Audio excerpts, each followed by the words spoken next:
This is years of knowledge that I've put together in order to make a hoop house that is strong enough to withstand the rain and the winds, because that's really important. I've had so many failures along with these successes, so I am going to show you those failures at the end of this video because they're pretty funny. So make sure you do stick around for the whole video because these failures are pretty good and you don't want to miss them. Welcome back to part 3 of building a hoop house. In today's video, I'm going to be talking about the do's, don'ts, and considerations when it comes to building a hoop house using this material specifically. If you're new here, my name is Bree from Urban Gardening Canada, and I garden in Ottawa Zone 5. In a perfect world, I would love to buy metal piping and bend it into shape because it's a more sustainable option, but I haven't had enough time to research if that's possible.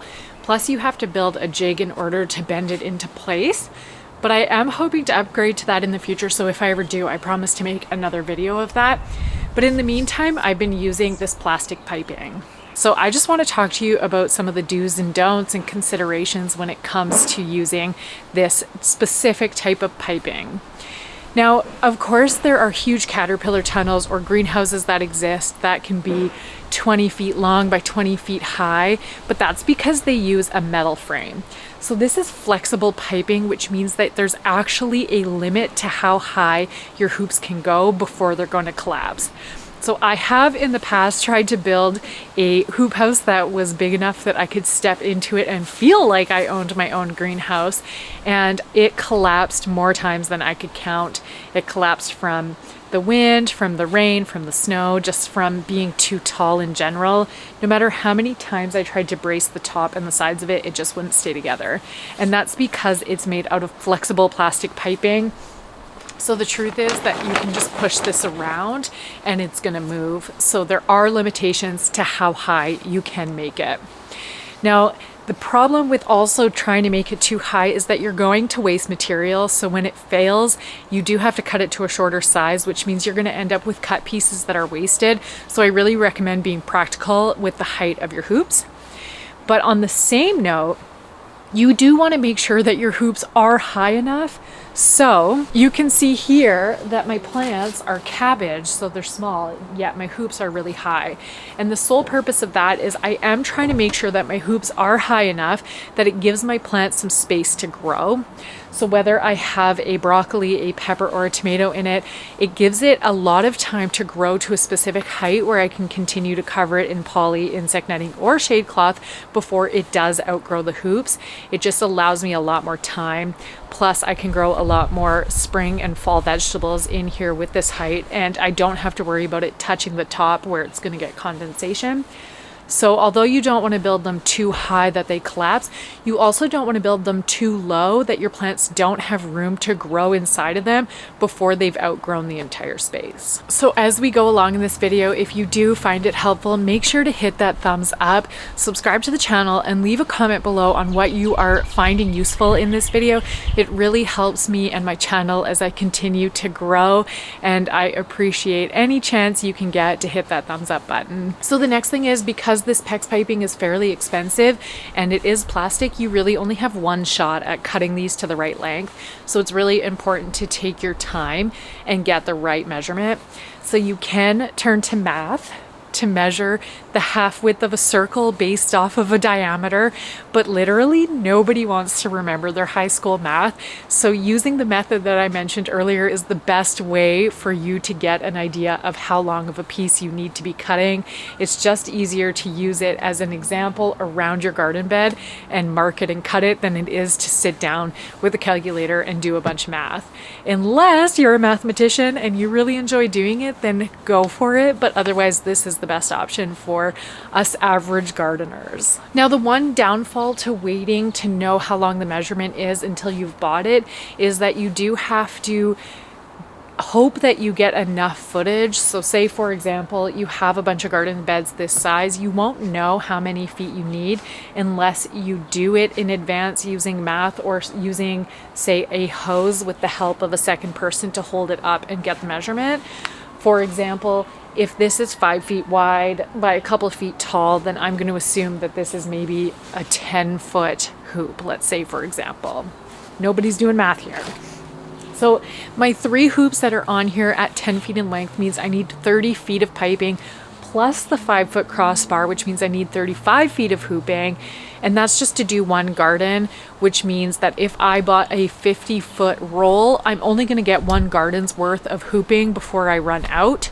If I do a 100-foot roll, I'm almost going to get 3 gardens. That is this size. So maybe choosing the 200-foot roll is the right choice for me because I have a lot of gardens that I want to hoop. So there is some consideration to knowing how big a piece is that you need. So it's up to you if you just want to buy all 200 feet and then build as many hoops as you can, or if you want to do the measurements in advance to make sure if you're on a budget that you only buy the exact amount of piping that you need. So learning how to use hoop houses, poly, insect netting, shade cloth, frost cloth are such an important skill for a gardener because it's going to change how you grow your garden and take it to a next level. You can experiment with planting out earlier or later, and you're going to secure your garden from any type of pests that can ruin your plants. And all of these are tips that you'll find in my gardening course that I offer. It's an online self-paced course that has over 100 actionable tips, and that includes these hoop houses. So today's video is a small portion of what you can get in the course in order to take your gardening to the next level. And when we get cold snaps like this that are totally unseasonal, where we're 10 degrees below average, you'll already know what to do because you learned it in my course.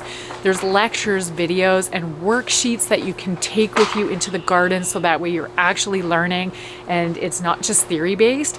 So if you're interested, you can grab that in the link below in the description, and you can even sign up for a free preview where you get a couple of the lectures for free. So I really recommend checking it out. So another consideration is that this is plastic and it is terrible on the environment.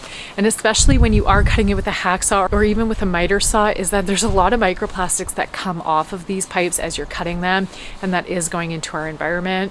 So if you are going to buy these hoops, make sure that you're going to try and use them for literally the rest of your life. So be really, really mindful and thoughtful as you're using them. Again, I would much rather be trying to use metal conduit, but I haven't had the time, the budget, or the research available for me right now. But it doesn't mean I'm not going to try it in the future, because that is more of the environmentally sustainable alternative. However, budget-wise, I'm not sure how much more expensive that's going to come out to, but it's just something to think about. So before I end this video, I did want to share some of the weird things that I've tried to build with this PEX pipe. I had the 200-foot roll, and I just thought it would be really cool to build some things with it. And especially after I was inspired by other content creators on YouTube on things that they could build, I just thought it was super cool. And the first was what I mentioned to you before, which was a 5-foot tall hoop house that I thought I would be able to walk into. One of the struggles I had was how to build a door for it, and I wasn't sure if that was even possible.